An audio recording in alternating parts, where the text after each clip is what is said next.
let's break the ice a little bit first. What are your favorite drinks right now? First question out the chute. Everybody wants to know. What are you drinking? Favorite drink? Well, I can't drink anymore, but Dr. Pepper is my go-to at the moment. And we would. Also, my second favorite drink, possibly my first. It goes back and forth. Is Dutch Brothers mocha with soft top, Oh my gosh, we're iced mocha. talking. We're talking. Yeah, I love it. Yeah, we will That is definitely. incredible, man. We will definitely get into your sobriety in a little while. That is a major part of who you Yeah. are right now, and something that you are celebrating as you well should be. And congratulations on Hmm. that. I want to get that out of the way early. But before Yeah. we start, I just want you to know how much you have touched me personally as a songwriter with your music. I'm going to say some nice things about you, Clint. In my opinion, your songwriting is so inspiring, so motivational to the listener.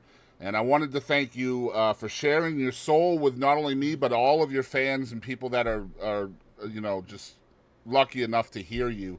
And thank you again for taking your time out of your busy schedule to sit with us. Because, by God, you are legitimately probably the busiest East Texas musician, in my opinion, around. My God, you get Yeah. around. Yeah, man. I play. I'm averaging right now, like right at 265 shows a year. So It's, it gets busy and it gets hairy sometimes, but it's absolutely I love it insane. so much. Absolutely But I insane. just love it so much. Yeah, I know, and the passion is definitely there. Now let's start at the beginning. You grew up in a really, really small town in East Texas called Rusk. And so tell me Yep. what kind of your early musical influences might have been that played a role in your music later. I think just like the more I didn't really want to be a songwriter for the longest time. I couldn't see myself being a songwriter until I heard um, David Gray's White Ladder album. Okay. That was pretty incredible. And then I had a friend of mine in high school that kind of got me into some Dave Matthews stuff and that kind of stuff.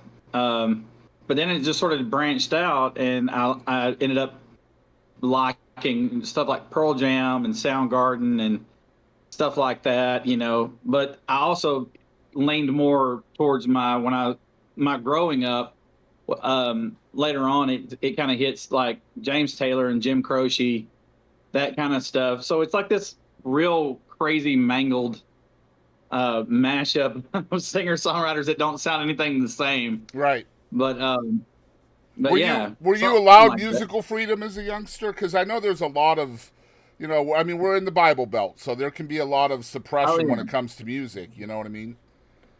Oh yeah. Like my mom was really cool about just letting me listen to whatever I wanted to listen to, and she was into more like Motown and stuff like that, like Motown and funk bands, and she liked country too. I mean, she had her favorite country artist too because of where we are. But what really drove her musically and voices was more like more the Motown type sound, that kind of stuff. Those people's voices were incredible. I mean, it was just you had to be able to sing or you didn't make it. Yeah, So, vocally, it was definitely a different time as we were growing up. That's for dang sure. yeah. Yeah, no doubt Oh about it. yeah. So you started songwriting really, really early. You were 19 years old, according to your bio. So what were your early writing sessions like as a 19-year-old? I imagine the subject matter was probably a little less relevant than it is now.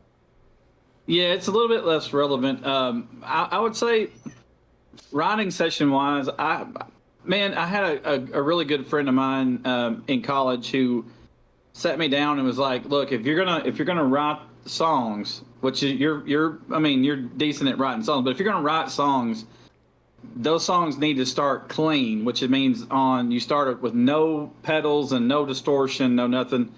And if those songs are good clean, then think about how much broader you can make those songs with other members or whatever else. And so I got to learn it. I didn't learn guitar.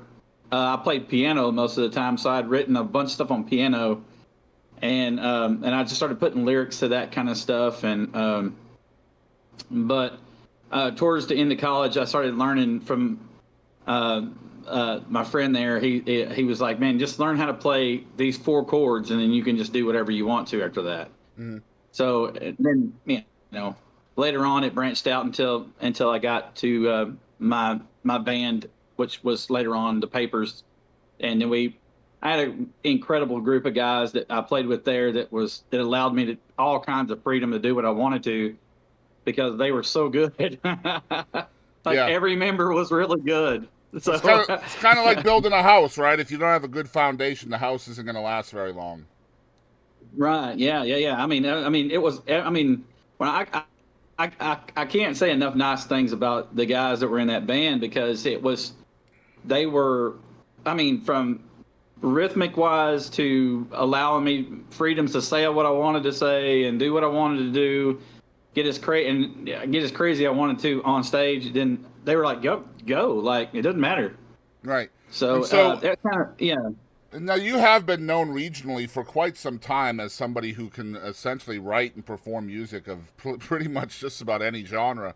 So take us down that oh yeah. musical road for you. Tell us about the bands and genres that you've been a part of over the years. When I very first started playing music, crazily enough, I played drums in a country band, a traditional country band, which means you all dress the same. You play American Legion halls and VFWs and that kind of Opries. stuff. And I played, yeah, you Yeah, played yeah. those things, yeah. Yep, yep. And I cut my teeth in as many of those places as possible, and I met some absolutely fantastic people in there. I mean, just incredible musicians that had done it for years before I even started to breathe. Like so. But it was really cool starting out on drums, and then I decided I was going to start writing songs on guitar, and then later on, me and a buddy of mine, I was living in Nacogdoches at the time. Me and a buddy of mine decided, hey man, let's just try to put a band together. And I said, well, what kind of music do you want to do? And he was like, I want to do it all. Like, let's just do it all. Like, let's not pigeonhole ourselves to be country or rock or this. I mean, you could come to one of our shows and it would be like heavy.